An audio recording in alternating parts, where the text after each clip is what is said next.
supervulcões, né? Um pesadelo em forma de montanha. Então, gente, a gente falou de vulcão, aí agora vamos entrar em supervulcão, que a gente estava falando de Yellowstone. Yellowstone esconde um supervulcão abaixo daquelas belezas naturais todas. Ele esconde um supervulcão. Esqueçam tudo o que vocês já viram até agora a gente falar sobre poder destrutivo de explosões de vulcões. Krakatoa? É um peido. Literalmente. Vocês conhecem? Pega assim, ó. Sabe aqueles estalinhos de salão? Traquezinho, que tu taca no chão e você faz taque. Sabe o traquezinho? Traquezinho aquele? Taque. Não. Cara, ó. A biribinha, tá? A biribinha logo no chão e faz pleque, né? É aquela biribinha que você joga no chão e faz pá! É aquela biribinha que você joga no chão e faz pá!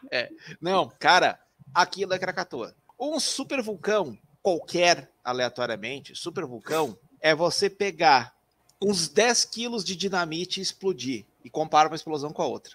Não tem nem comparação. Não tem nem comparação. Falando bem, um supervulcão, literalmente, ele é um vulcão, tá? Ele é um vulcão, um supervulcão, que ele é capaz de produzir uma erupção de proporções tão grandes que as consequências dele seriam extremamente catastróficas. Essas consequências elas vão desde a destruição em massa de uma região imensa do planeta, tipo a China inteira, de uma vez só. Não estou falando de cinza, de vulcânica, não, estou falando de fluxo de lava mesmo, cobrindo uma área do tamanho da China, a 100 km por hora, sem parar, tá?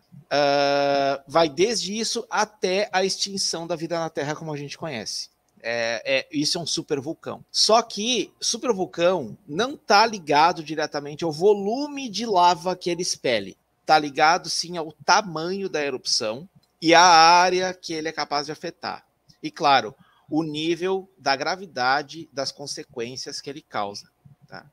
Então, existem pelo menos 2 tipos de erupção vulcânica que têm sido identificadas como supervulcão. Que eu boto entre aspas aqui supervulcão, já vou explicar por quê, tá?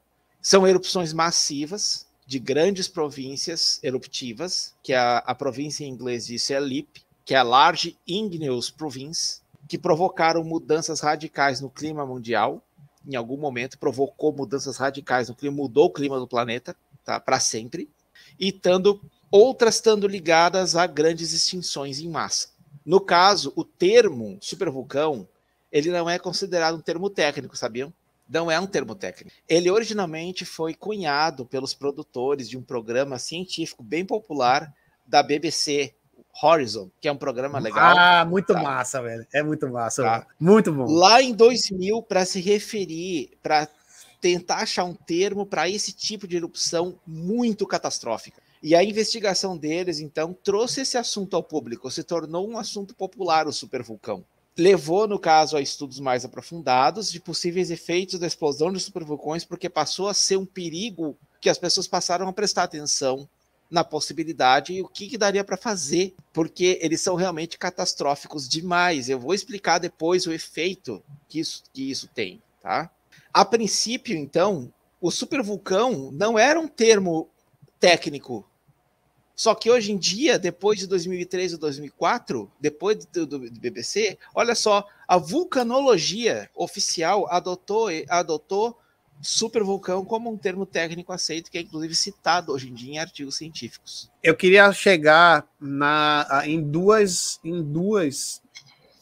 grandes erupções do passado. Uma das primeiras erupções aí da caldeira do Yellowstone, que ele explodiu 3 vezes, foi exatamente, ele explodiu 3 vezes, né, 2.100.000, 1.300.000 e 640 mil anos atrás. E todo o meio oeste dos Estados Unidos, essa área do meio oeste dos Estados Unidos, o Yellowstone, a caldeira do Yellowstone, foi muito responsável por formar, né, essa paisagem ali onde o essa parque placa tá. Também. A própria placa Sim. que os Estados Unidos está em cima, ela foi erguida por derramamentos de lava causados pelo Yellowstone. Exato.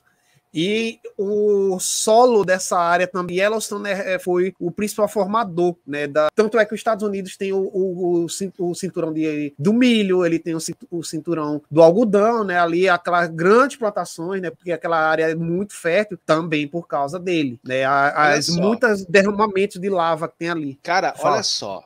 Eu tenho um material aqui excelente, tá? Que eu vou falar para vocês ele. Antes da gente entrar realmente no assunto, que eu vou explicar realmente como acontece a coisa, eu gostaria de trazer para vocês uma coisa muito legal, que é justamente uma lista dos mais conhecidos supervulcões que a gente tem hoje aqui. O primeiro deles deve estar aí nessa lista aí que está aí com vocês, é o supervulcão La Garita. É uma província vulcânica, é a província vulcânica de San Juan, fica no Colorado, nos Estados Unidos. A última vez que esse supervulcão explodiu foi há 27 milhões e 800 mil anos. O tamanho da erupção dele expeliu 5.000 quilômetros cúbicos de material. Olha a diferença que dá de um supervulcão para um vulcão. Krakatoa não chegou nem perto disso. Foi 20 quilômetros cúbicos. Tamborá nem perto disso. 120, acho, Tamborá.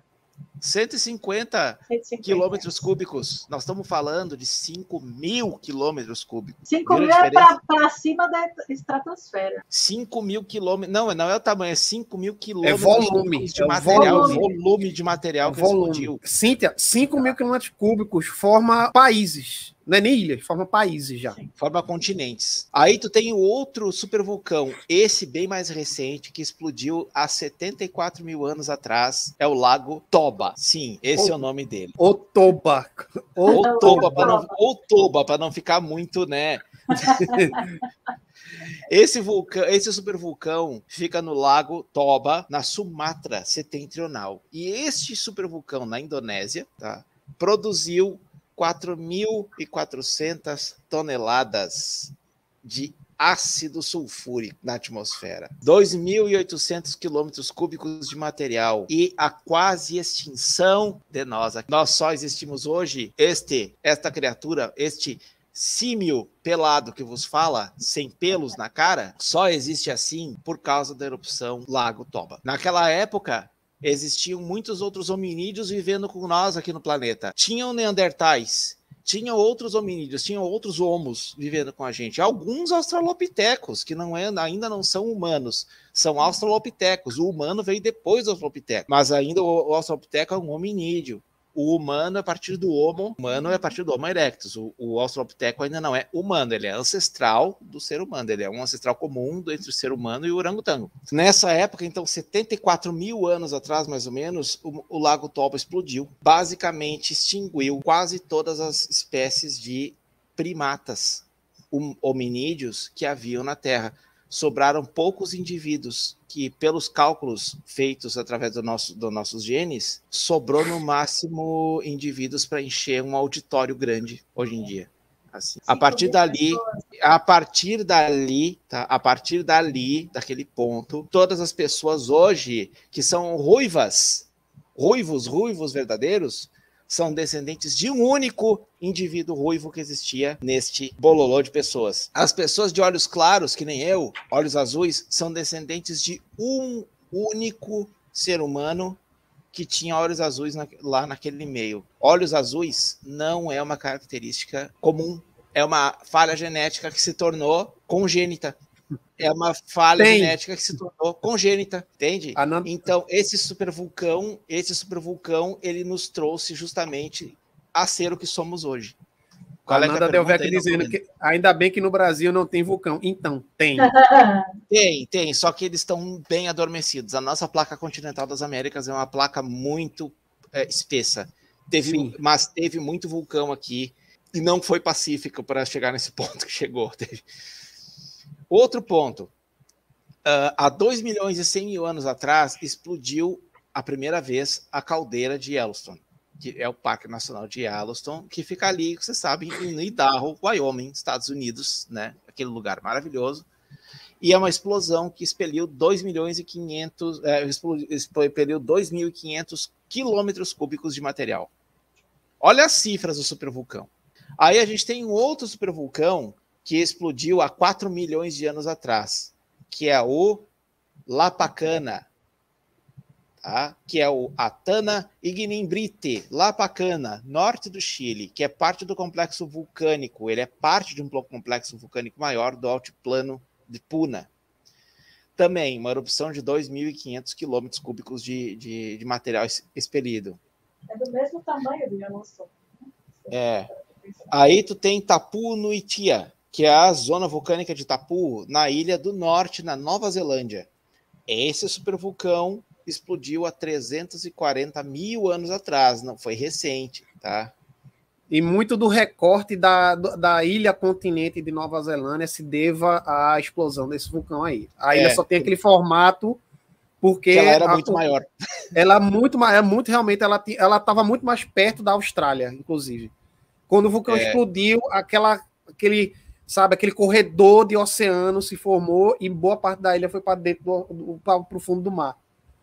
Uma explosão bem poderosa que não expeliu muito volume, foi para um supervulcão, foi 2.000 quilômetros cúbicos de material. Só que ela foi uma explosão bem poderosa. Ela literalmente abriu um craterão assim, e uma das bordas, uma das montanhas que foi empurrada do fundo do oceano é o que formou a ilha da Nova Zelândia. Aí tu tem 4 milhões e 500 mil anos atrás, antes, uma outra explosão da caldeira de Yellowstone, que foi uma explosão menor, que expeliu 1.800 quilômetros cúbicos. 6 milhões de anos, Yellowstone explodiu de novo, 1.500 de novo. Cerro Guaxa, no complexo vulcânico de Puma, de novo, ele explodiu a 5 milhões e 700 mil lá, foi uma explosão mais antiga, essa aqui, menor, tá? Mas foi na Bolívia, daí foi do mesmo complexo vulcânico. E foi do lado de lá dos Andes, né? É ali no encontro da placa sul-americana, que é uma placa do Pacífico, ali passa o círculo de fogo do Pacífico, tá ali, tá, galera? Tá ali do ladinho da Bolívia. Nova Zelândia, que hoje é o que é por causa da explosão desse vulcão, caldeira de Mangakino, Kingdappers, a erupção Kingdappers, há 1.080.000 anos atrás. Olha o tempo que é isso aqui, velho. Tipo, 1.200 quilômetros cúbicos. A erupção do Urauli, na Nova Zelândia também, do Lago Tapu, de novo, 26 mil anos atrás. Isso aqui é uma coisa que eu vou falar depois, que eu vou usar como exemplo, entende? Porque temos um supervulcão que explodiu há 74 mil anos atrás, e que quase nos extinguiu. E logo em seguida explodiu outro, 26 mil anos. Por quê? Eu vou explicar isso mais adiante.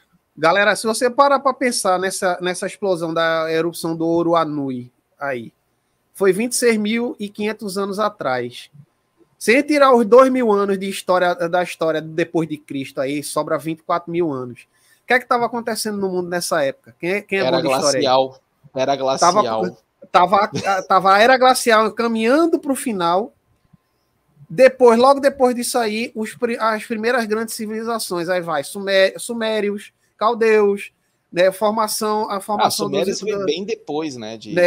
Veio surgindo, sabe, as grandes civilizações da antiguidade, da humanidade. Ou seja, em termos históricos, em termos de linha de tempo histórica, foi tipo mês passado, essa explosão aí. E essa foi a explosão que começou, que deu origem a... Na verdade, ela intensificou a era glacial, que foi causada pelo Lago Toba. O Urauli intensificou essa era glacial. O gelo que a gente tem hoje sobre o planeta é porque a gente ainda está no final de uma era glacial. Porque tem gelo. Entende? Aí tu tem Cerro Galán, na Catamarca, Argentina. Lá em Catamarca, Argentina. 26 mil também. Bem próximo. 2 milhões e 500 mil anos atrás. Né? Foi na Argentina isso. Não foi tão grande. E a última erupção de Yellowstone foi há 640